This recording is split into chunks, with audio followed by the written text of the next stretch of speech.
In February 2009, 14 women from St. Mark's and elsewhere left for Honduras to make connections with and learn from women of two villages, La Majada and El Chile.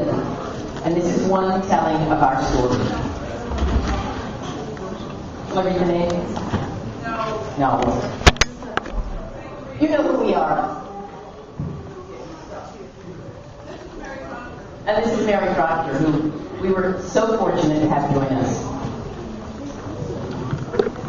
One of the things that we went to address was some of the problems that people in Honduras have caused not so much by agriculture itself, but by practices that they have become ingrained in what they do that are destroying their environment. Slash and burn agriculture, using too much of the forest for fuel, and cattle grazing, which reduces the forest cover. And one of the things we worked with was a lot of planting of gardens.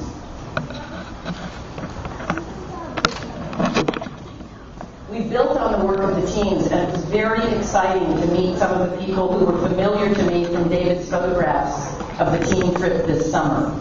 We saw the chicken coops that our teams made with chickens in them. In fact, one of our favorite moments of the trip was when we were all taking pictures of the chickens, and the teacher at the school in La Majada said to me, "Don't you have chickens in the United States?" Well, yes, we do, but we live in the city. You don't see them very often. So the chicken coop is doing its job.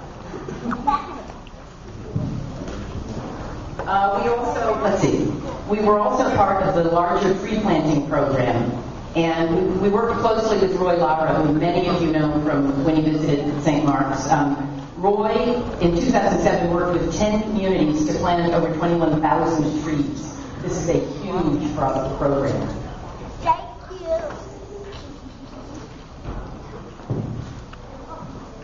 Sustainable Harvest is a new partner for St. Mark's, and it's wonderful to go down there with a partner that is running a well-considered, well-thought-out program supported by local people. Each of our groups in the two different villages had 2 Sustainable Harvest, or in some cases 3 Sustainable Harvest staff people with us the entire time, with their language skills, with their knowledge of the families that we were working with, and with their knowledge of the work we were doing. Building the gardens, making the fertilizer, building the stoves. And it was wonderful to see the ongoing relationships that they had with the families that we also got to know.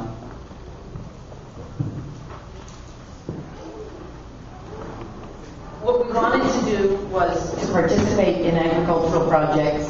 We particularly wanted to make connections with the women because we knew from our experience at home that women relate to other people, and it certainly was true among ourselves in our group, but it was also very true with the women in the villages.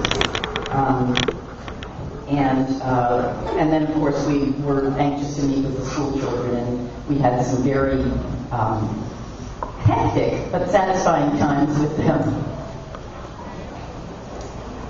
So, after many meetings to prepare for this trip, we were finally on our way in 3 trucks, mostly in the back of them. It's been a long time since most of us were in the back of a pickup truck, but there you go. And so we were divided into 2 teams working in 2 villages, and we were accompanied with a wonderful employee of Sustainable Harvest, Sarah, who you'll see later on.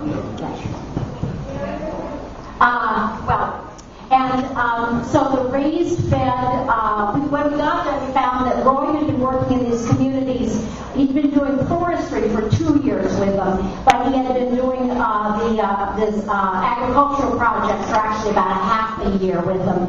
And so they do raised bed agriculture because the land is so poor that you have to really put more soil on to grow well. And they start these things called multi-story gardens. So you have a tall tree, a smaller shrub, and a smaller thing, and they all work together to produce much more in a small amount of area, as well as sort of take the forest cover or the forest idea and provide habitat for more wildlife.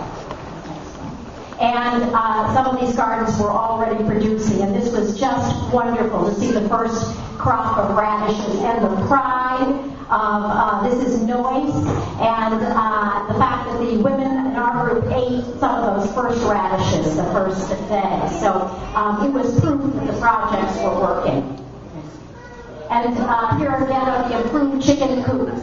And the idea is that because they're safe from predators, the hens lay more eggs, they can keep more eggs because the predators don't get them, and they can collect the chicken poop for composting.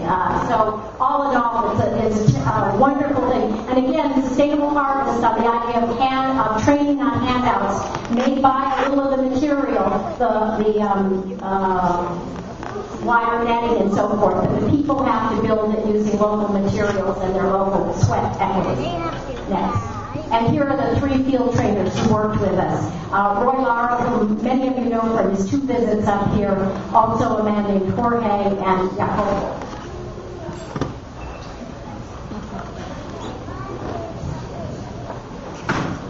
One of the projects that both went on in both villages was making a cooking stove. Unfortunately, well, not unfortunately, the fact is that in one of the communities, the woman was too excited to wait for the rest of it, so she built her own stove. So that group didn't get to do much building. But in the Mahata, we are here putting together the adobe bricks over on the left-hand side that take into the house, and then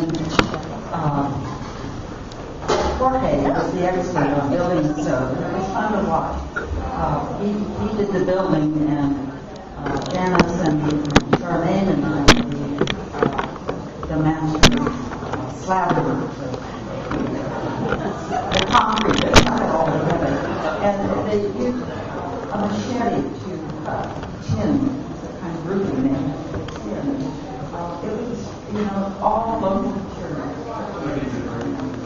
And that cost $50 to make that, to pay for the pipe and the things that made for the concrete. Otherwise, it was dirt coming out of the ground, and sifted and mixed. Here we have a picture.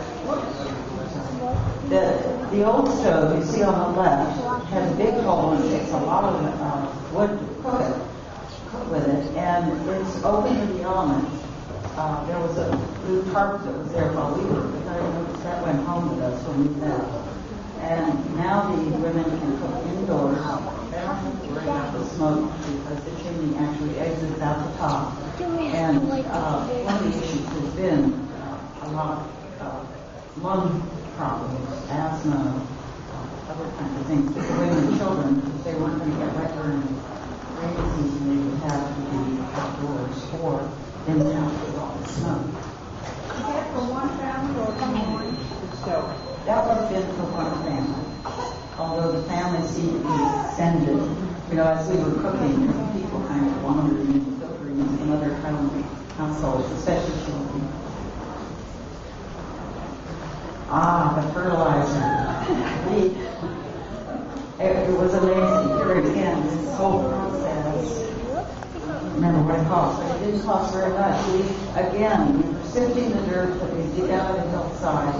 Then they were taking the sifted dirt, adding ashes and charcoal type things from their fires, lime, corn nuts, molasses, and yeast.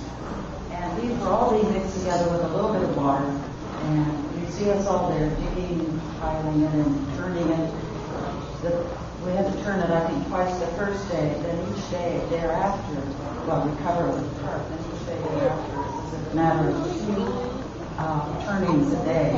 And in 2 weeks, they would have this absolutely fabulously durable, moist, light fertilizer that was then used in the garden. And there you see it in its finished state and going to the garden that grew those radishes. Starting last July.